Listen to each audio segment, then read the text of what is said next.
The News Line. Hello and welcome back to People's TV.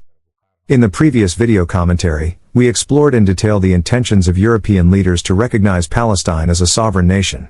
These heads of state in Europe have taken steps and made decisions that their predecessors had never even considered, marking a historical precedent. For instance, they organized a convention of heads of state, led by Saudi Arabia and France, specifically to discuss their plans for recognizing a sovereign Palestinian state in the next annual General Meeting of the United Nations. In the meantime, they have not mentioned the Gaza Strip in their plans to recognize a sovereign state. Therefore, we can assume the West wants to identify the West Bank as the sovereign state of Palestine. Now Israel has made an unexpected decision, which is a direct hindrance to recognizing a sovereign Palestinian state. When speaking of a state, land is crucial. You can have a land without a state, but you cannot have a state without land. There are no states floating in the clouds. So Israel pushed and passed a resolution in the Knesset to annex the West Bank and to refer to the region by its historical name, Judea and Samaria, by composing legislation to do so. Even in certain states in the U.S., legislation was introduced to refer to the West Bank by its historical name, as we mentioned in an earlier video. Israel is also planning to settle Jews in the West Bank on a much larger scale, which has become controversial in the Western world.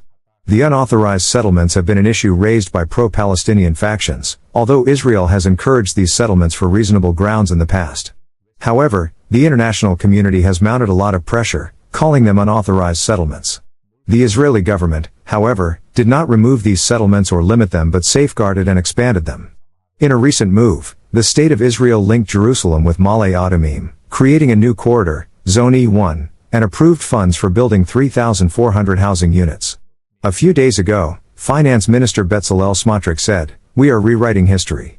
We believe it's not just rewriting history, they have slapped European leaders, who are pushing for a sovereign Palestinian state, across the face." Israel has claimed the very land European leaders plan to identify as Palestine. Therefore, we must ask, where do they plan to establish the new state? In other words, this approach destroys the continuity of land between Ramallah and Bethlehem, making the establishment of a sovereign Palestinian state in those lands an impossible task. The new settlement corridor also links East Jerusalem with Israeli settlements, making any division of the city unfeasible. The dream of a sovereign Palestinian state, including East Jerusalem as its capital, is washed away entirely. No matter what the Western world does to recognize a Palestinian state, such recognition will exist only on paper. It will never become a reality on the ground. Israel is blocking these attempts, legitimately, strategically, and practically, turning the Palestinian dream into a fantasy that will never be fulfilled. The West has only one way to change this situation: unite, form a massive army, and attempt to establish a Palestinian state by force rather than through UN negotiations. Mark our words, this is not happening today, but it is destined to happen. In other words, a world army could one day surround Jerusalem. What we are seeing today are merely the sparks of a volcano that is destined to erupt. Israel is fully aware.